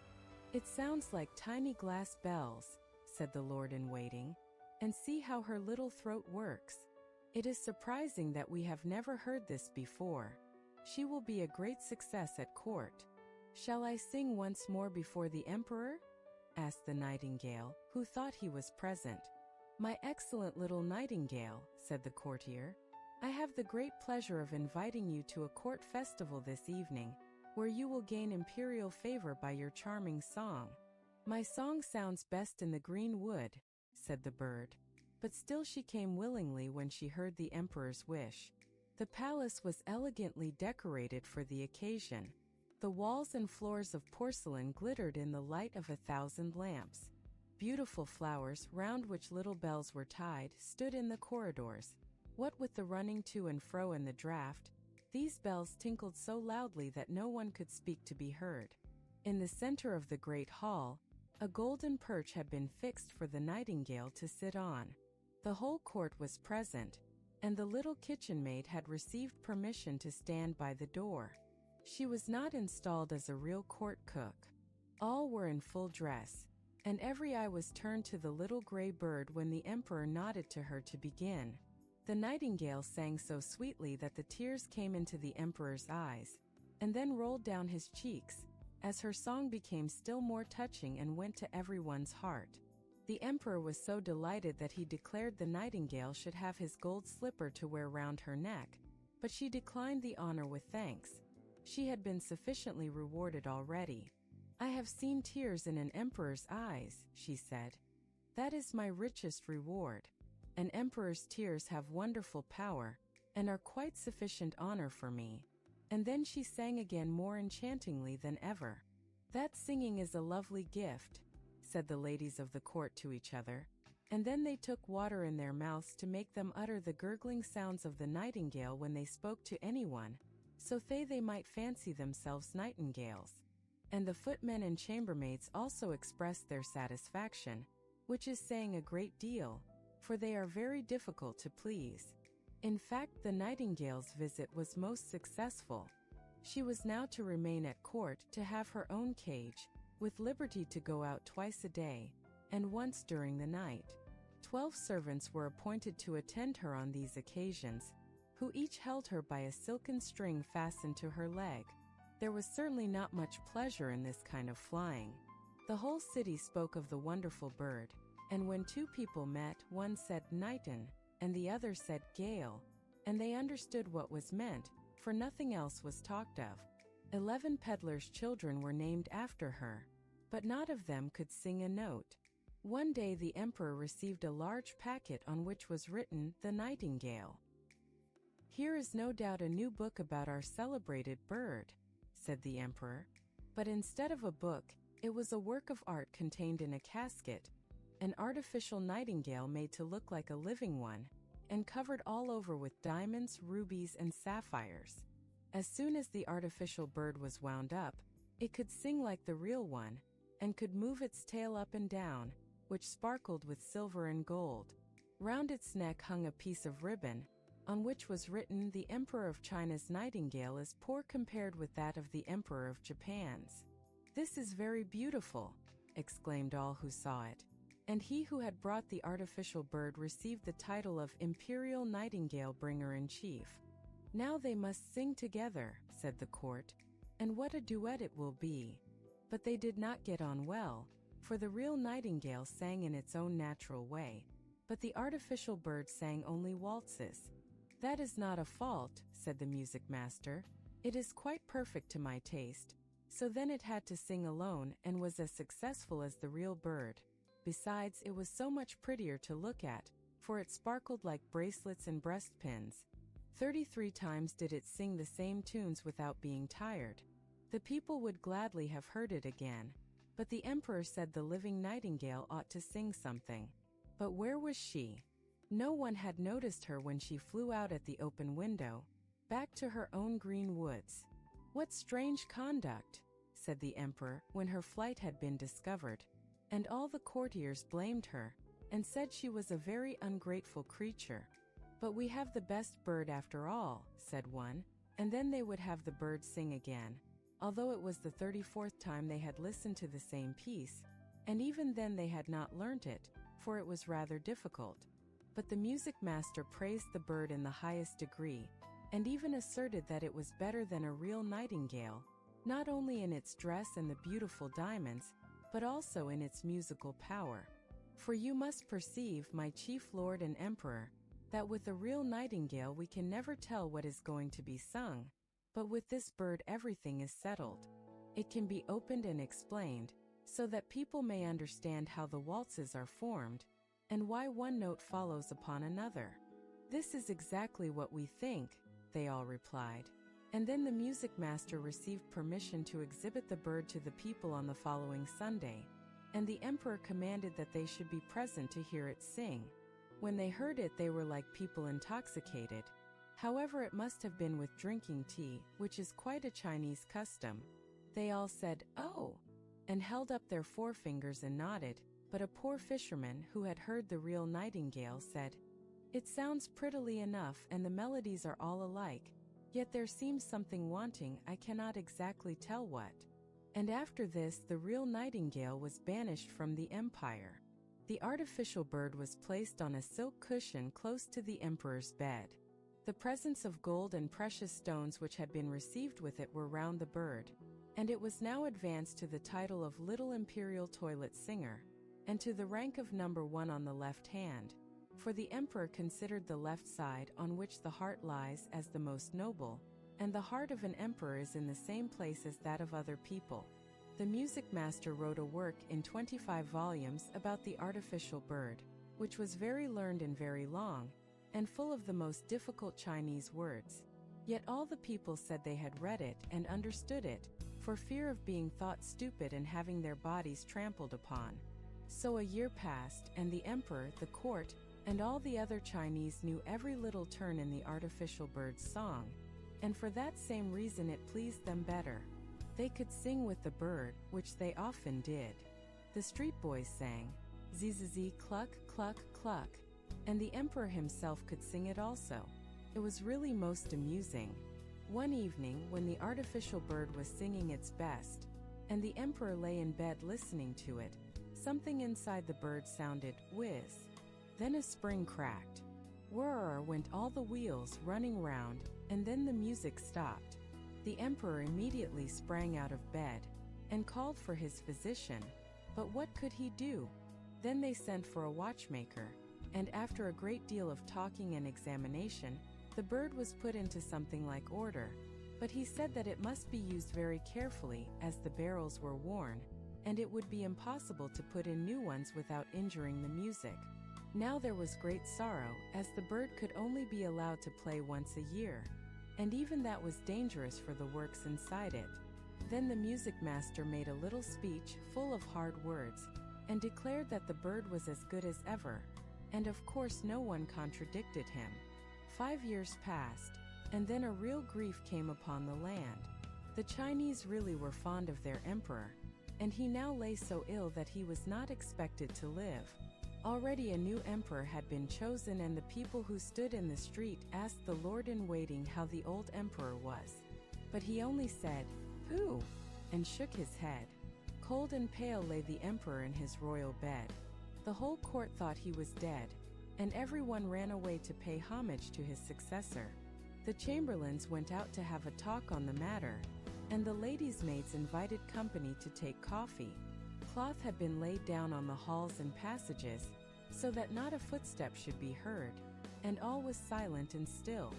But the emperor was not yet dead, although he lay white and stiff on his gorgeous bed, with the long velvet curtains and heavy gold tassels.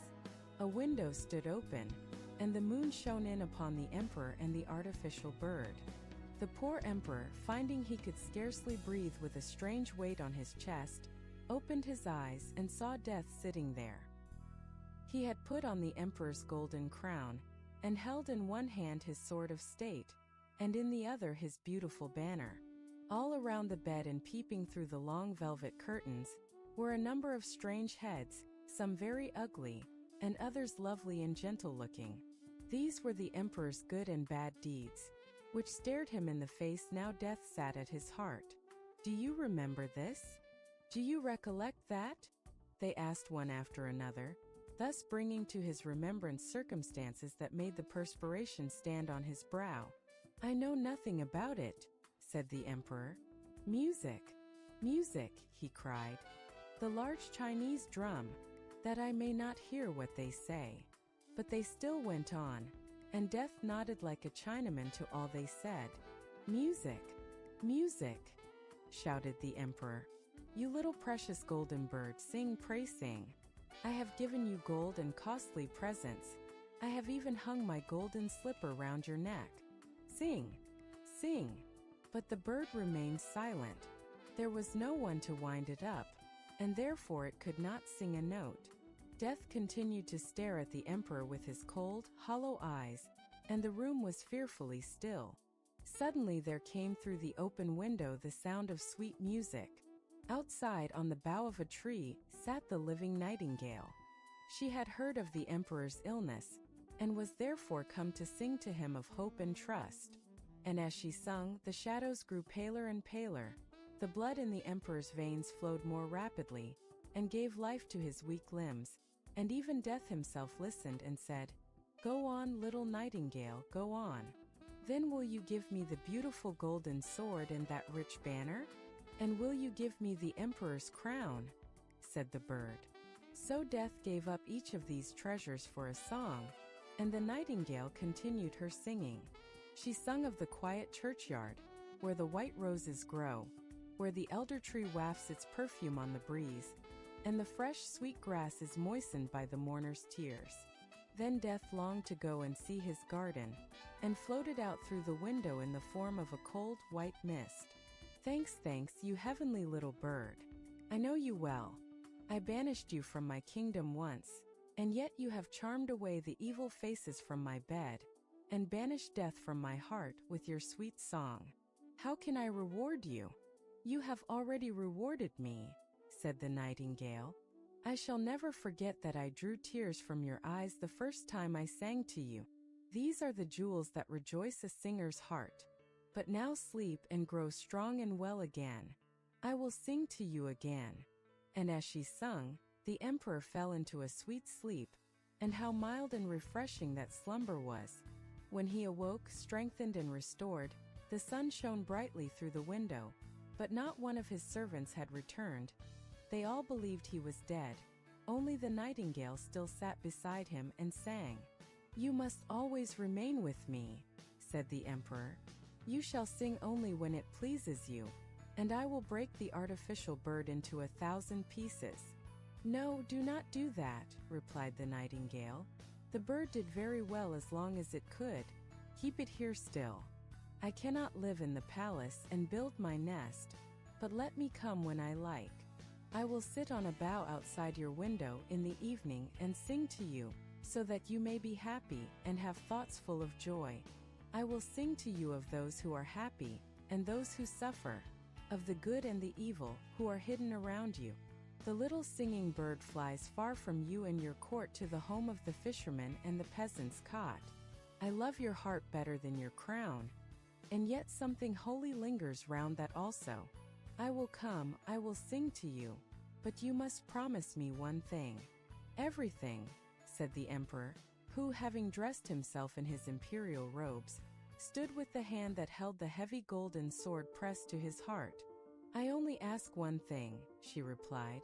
"Let no one know that you have a little bird who tells you everything.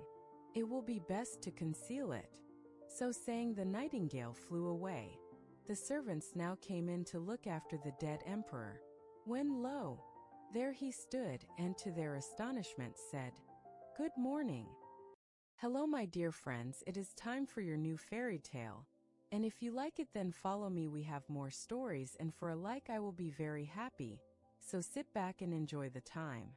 It was lovely summer weather in the country, and the golden corn, the green oats, and the haystacks piled up by the meadows looked beautiful. The stork walking about on his long red legs chattered in the Egyptian language which he had learned from his mother. The cornfields and meadows were surrounded by large forests, in the midst of which were deep pools. It was indeed delightful to walk about in the country. In a sunny spot stood a pleasant old farmhouse close by a deep river, and from the house down to the waterside grew great burdock leaves, as high, that under the tallest of them a little child could stand upright. The spot was as wild as the center of a thick wood. In this snug retreat sat a duck on her nest, watching for her young brood to hatch. She was beginning to get tired of her task, for the little ones were a long time coming out of their shells, and she seldom had any visitors. Other ducks liked much better to swim about in the river than to climb the slippery banks, and sit under a burdock leaf, to have a gossip with her. At length one shell cracked, and then another, and from each egg came a living creature that lifted its head and cried, "Peep, peep." "Quack, quack," said the mother, and then they all quacked as well as they could, and looked about them on every side at the large green leaves. Their mother allowed them to look as much as they liked because green is good for the eyes. "How large the world is," said the young ducks, when they found how much more room they now had than while they were inside the eggshell. "Do you imagine this is the whole world?" asked the mother.